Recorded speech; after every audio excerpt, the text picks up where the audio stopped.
Hi. So I wanted to share a wisdom transmission from trees, which may sound a bit weird.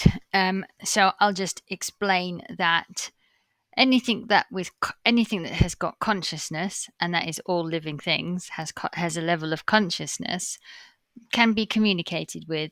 Um, and so when I lived in Devon, I was part of a group called the Earth Wisdom Group, and we would often pose a question that we would ask ourselves, and then we would go out into nature and contemplate.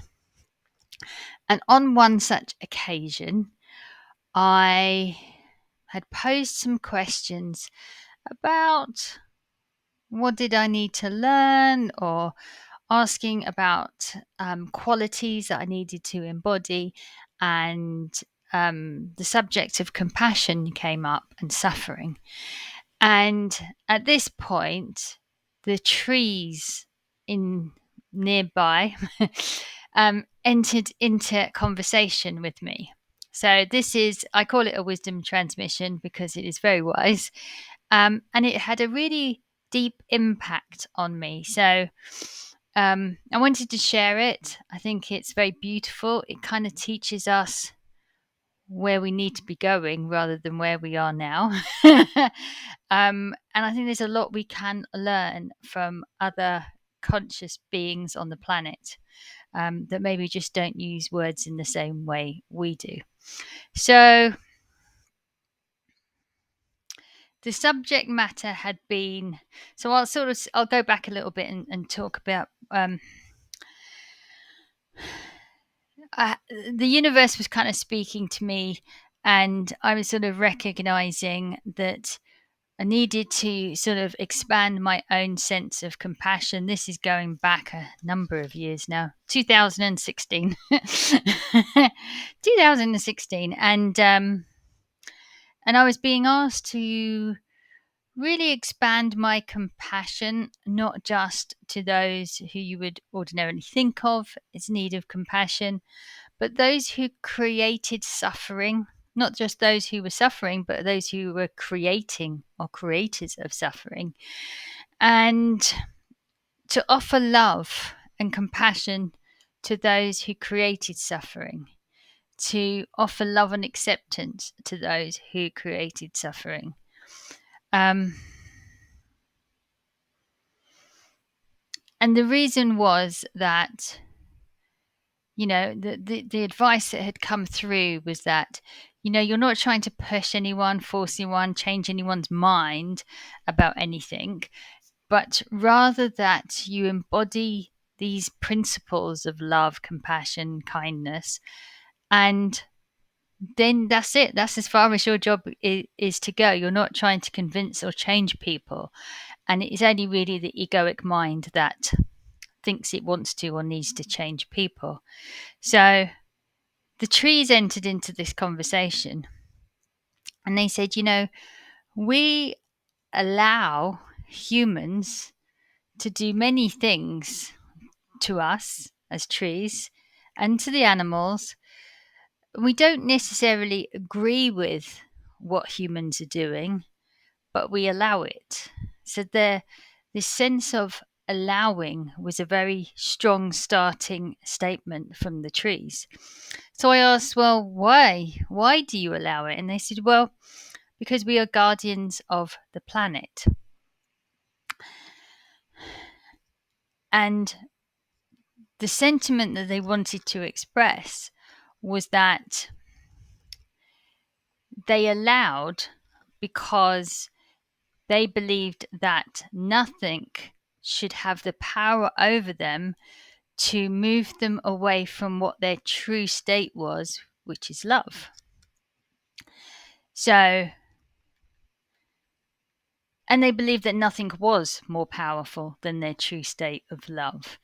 So, very different from human beings who allow our egoic minds to tell us that love isn't powerful and that it's okay to come out of love if someone's behaving poorly. For the trees, love was the ultimate their ultimate state, and nothing was going to move them out of that. And so there was a great sense of allowing.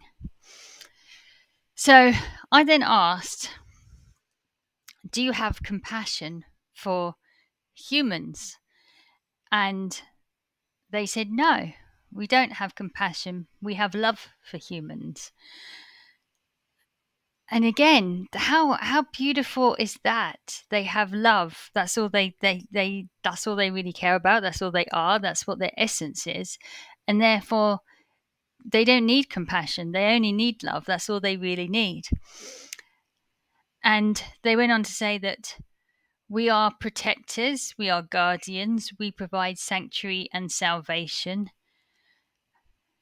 and that they would always give up their lives for us if needed. Because, and this is what really blew my mind, because trees see themselves as equals. And I think all other parts of the kingdom, animal kingdom, and the universe as well, even places we don't really know or have explored very well, have a greater sense of equanimity than humans. Humans are so hierarchical, and we always have this idea of better or more or deserving or not deserving, whereas the rest of the universe, it doesn't really exist. So they said, no, they would absolutely give their lives for us if needed, because they consider all things in the universe to be equal. They said, we are not superior nor below you. We are all equal. And so I asked the question, but humans treat you as inferior. Doesn't that bother you? Which I think is a very natural question. And they said, no. They, meaning humans, don't understand currently in this form, in this dimension, in this reality. Humans don't really understand. And we're going through an evolutionary process, and they are understanding that humans haven't developed, haven't evolved to the higher understanding yet. And so they were saying, love cannot be destroyed. Therefore, and we are love, trees are love, and therefore we are indestructible. On an energetic, spiritual understanding, that's absolutely true. It's something that humans don't really understand. We have a sense of loss, we have a sense of scarcity that we are so ridiculously attached to. And trees don't have it. They know their true essence is love. They know love cannot be destroyed. And if we take it from an energetic point of view, energy cannot be destroyed. It can only be transformed into another form. So, the trees kind of have got it sussed. And they're very patient with humans. So I then asked, but your life can be taken from you by humans. And they replied, it is not taken if we offer it freely and willingly. So they don't see it as we're taking their lives. And if you're a lover of trees, and I am, and many people are, we feel a great sadness and loss for beautiful trees when they are chopped down. But just the unbelievable peace, love, understanding, equanimity, and wow, it just blew me away when they were talking. So they then went on to say, humans don't really understand the neutral and the eternal are one. The neutral and the eternal are one. So I said, no, I don't understand it either. Being human, I don't understand it either. And so they explained, love is neutral and it is everything. So I put the and in there. So love is neutral, love is everything. Everything is made out of love, effectively. Everything is equal in its share of love. All is loved eternally, as it is all without end. So what they were saying is if you understand the true nature of love, love is the source of all things. Everything is made out of it. There, you can't separate yourself from love. Love is the eternal source of out of which everything is created, cannot be destroyed, and continues eternally. You realize that it has a sense of neutrality because it is all things. How could it love one thing more than another? It doesn't make any sense because there's no judgment. All of creation is made out of the same source material, and it is all equal. So time nor space diminishes nothing. Doesn't make any difference. Time or space doesn't diminish anything.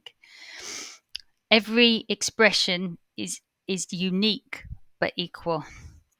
We are the same, and therefore there is no loss to trees. So trees don't experience the idea of loss because it understands this.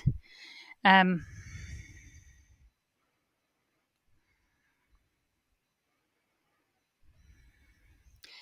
so that's where we ended the kind of the conversation, and it was with this understanding that the trees really embodied in a way that I've never experienced and I've never heard from other humans in the same way, was how when you understand this fundamentally, when you are this, you don't even have to understand it. When you just recognize the source of all things and that you are the source of all things, and it has an equality and equanimity to it. It's eternal. It is not, you cannot take and you cannot give away. It's just a flow of things that is eternal. Then there is no such thing as loss, and lack and judgment, because lack and loss infers something's missing, and wholeness can't have anything missing. So this was a very, very beautiful transmission of understanding I received from the trees, and I share it with you now in case it is of service to you too.